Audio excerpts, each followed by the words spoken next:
Hello. So in this video, we're going to talk about Djeli Clark's short story, A Dead Djinn in Cairo, which I'm reading in the reprinted edition with A Master of Djinn. Video forthcoming on that. So A Dead Djinn in Cairo introduces us to the character of Fatma al-Sha'ari, who is a special investigator with the Egyptian Ministry of Alchemy, Enchantments, and Supernatural Entities. So this is a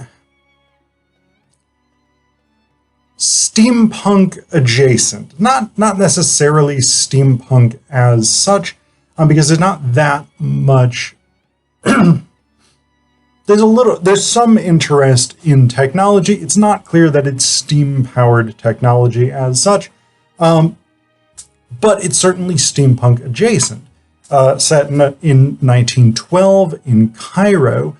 This is also a fantasy novel because this is a world in which a Sudanese mystic called Al-Jahiz has opened a portal between our world and another dimension, another plane of existence, whatever it is, to allow Jinn to return to the world. So these are supernatural entities.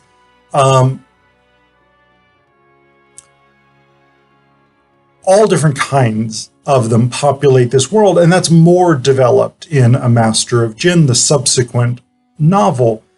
In the short story, A Dead Djinn in Cairo, we get a fairly small number of Jinn introduced. We start actually with the Dead Djinn, who is, let me see,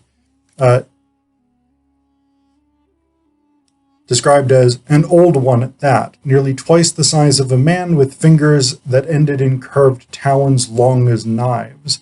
His skin was a sheath of aquamarine scales that shifted to turquoise beneath the flare of flickering gas lamps.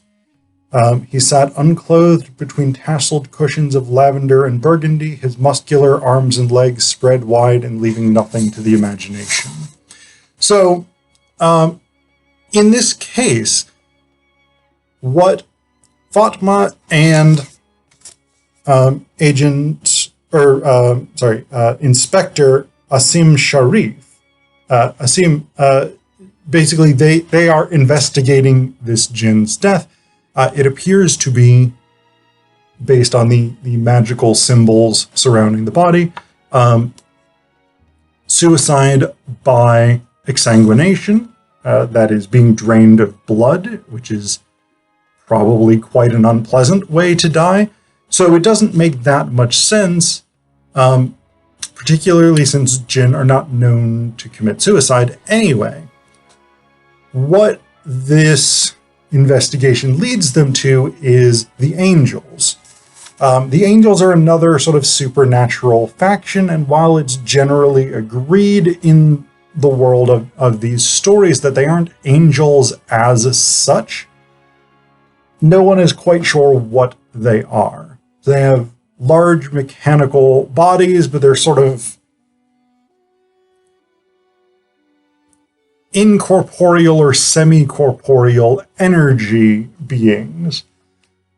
And they're led to one particular angel called Maker. The angels use basically the names of their functions instead of names in the way that we use names. So they're led to Maker, and he sort of points them in a particular direction toward another angel named Harvester, who lives in the cemetery.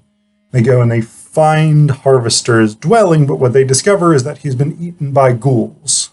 And this is another very standard figure of Arabic folklore. The ghoul is an eater of flesh, an eater of the dead often.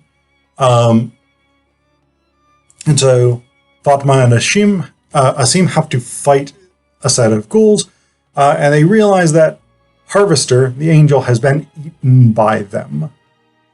So that is kind of a dead end. literally. So they continue their investigation, and what they find, what happens is they get a report from a Greek woman who was the lover of the Dead Djinn, and this introduces us to our first real sense that this short story is cosmic horror in the vein of H.P. Lovecraft and people like this.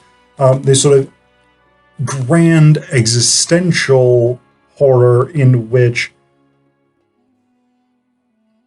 you're dealing with sort of cosmic supernatural beings. So basically the Greek woman, Fatma meets the Greek woman, and she sort of gives her account of what this Djinn had talked to her about. And she says, he claimed there were places beyond where he came from, where gods lived, gods that could curse you with madness if you dared to speak their name. Very Cthulhu-like. Fatma shook her head. I don't understand. What are you saying? The Djinn glided forward. That's another Djinn, actually, who is introduced here. Not super important for our purposes here. The Djinn glided forward, pointing an ephemeral finger at the card with the half-moon shrouded in twisted vines.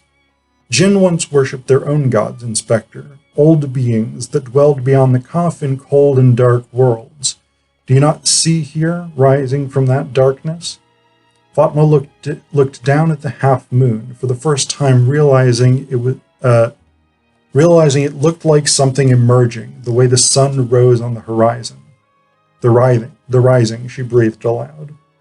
Senar bragged that these old gods would soon make this world their own, Rico went on. He said he would be able to die and live again. So this is all very Lovecraft, right? This is all Cthulhu mythos, the old gods, eldritch horrors, things like this.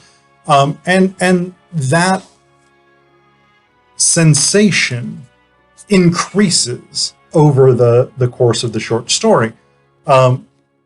They find out that there is a prophecy that bringing these old gods back into the world will require the self-sacrifice of 3 willing victims. So they found the first 2 in the Dead Djinn and in Harvester. The third is going to be what the prophecy calls a designer or a builder. And Fatma realizes that's Maker, the angel who had originally sent them to Harvester. So they return to where Maker had been working. He had been building a clock that he had said was going to bring together all of time and space. And so they determined that they need to stop him. When they get there, what they find is that Maker is cutting open. So he has the blood of the first Djinn. He's cutting open the ghouls that had eaten Harvester and so dumping his remains out. And then Maker kills himself. And then what happens is the clock starts to turn. The clock that he was building, the clock of worlds. And it says here, a hole had appeared. It sat there in the air, impossible yet all too real, like someone had bored into reality and found only black nothingness on the other end. Wisps of ephemeral vapor lifted from the dead offerings on the floor, all drawn into that nothingness to be devoured by oblivion. And as she watched, the hole grew. And then I'm going to skip over a little bit. And it says here, the surface of the hole rippled like water, and then the tendrils poured out. They were a translucent gray, long fleshy tentacles that emerged from that fathomless black sea. Some were thin as hair, others thicker than a man, spilling onto the ground in a twisting mass and spreading around. They wrapped around the gull carcasses, which blackened and shriveled under their touch, decaying in moments. The same became of the angel, the light of his body fading until he was left a dried and desiccated husk. There was a sudden bellowing from within the hole, a harsh guttural mashing of tongues that rose as many and fell as one. The force of it was deafening, trembling the palace and sending terror through Fatma that staggered her under its weight. She remembered now the black lake and the mural in Senar's apartment, of the Ifrit summoning their dark gods. This was the rising. Whatever things lived in that primordial darkness were now trying to come through. When they did, these terrible gods would demand no less than death. They nourished themselves on it. They would demand the death of a whole world. And then a little bit later, we have this again picked up. Well, not again picked up. There's a sort of continuous, this is now the immediate crisis that needs to be dealt with. But we get another description that I want to read you in terms of this sort of Lovecraftian cosmic horror. So it's, gazing into that darkness spread out before her, Fatma caught the outline of a monstrous shape she could not begin to describe, and every fear, every nightmare she'd ever had seized within her chest. So again, this idea of like old gods, indescribable in their horror, capable of creating madness just through their very appearance. All of these things very, very Lovecraftian, very much in that vein of cosmic horror. This is also linked to another sort of interesting element, I think, that's possibly connected as well to this idea. And that's the idea of remaking the world. But I think often there's this sort of biblical connection here, maybe more so than a sort of Lovecraftian remaking of the world, because what Maker explains before he kills himself is that the world is imperfect. And he, capital H, he, not entirely clear who that refers to, possibly God, possibly one of the old gods, Cthulhu, something like this. He wants Maker to remake the world, and so the existing world has to be swept away. And so that's Maker's purpose in building the Clock of Worlds and releasing these ancient gods. The idea is basically to reconstruct reality according to some sort of perfect divine plan. And that's what Maker is attempting to do. So again, there's this sort of biblical element to this. Noah's flood is maybe in the same vein here. But the thing that both a Dead Djinn in Cairo and a Master of Djinn does that's decidedly different than Lovecraft is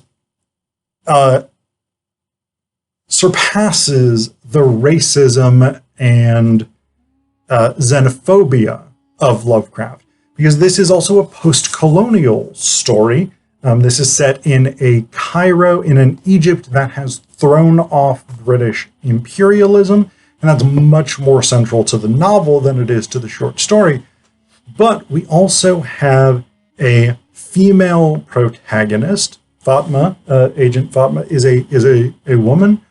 She is a fairly dark-skinned Egyptian.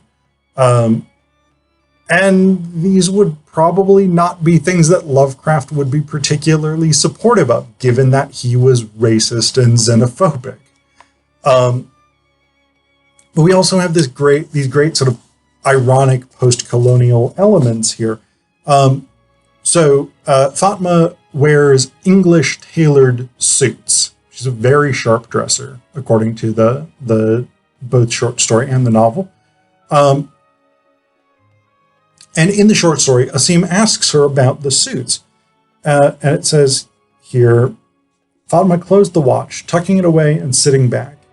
When I was in school in Luxor, I would see these photographs of Englishmen and Frenchmen who visited Egypt before the Djinn came. Mostly they were in suits, but sometimes they'd put on a telyaba and scarf.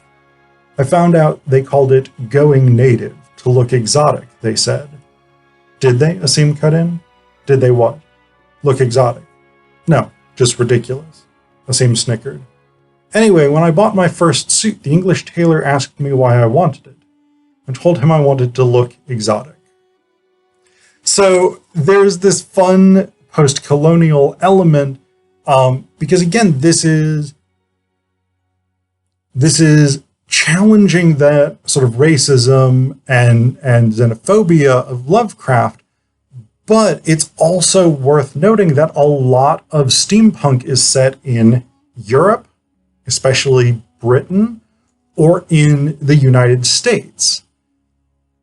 There is some steampunk set in Japan particularly, but there's not a massive amount of steampunk, at least not a massive amount of steampunk in circulation, that's set in countries in the global south, in the Arab world, in sub-Saharan Africa, in India, wherever it is. There's definitely some, but Clark in A Dead Djinn in Cairo and A Master of Djinn is definitely giving us that alternative. He's giving us a steampunk world in which is not Eurocentric, which I think is a great expansion of the genre.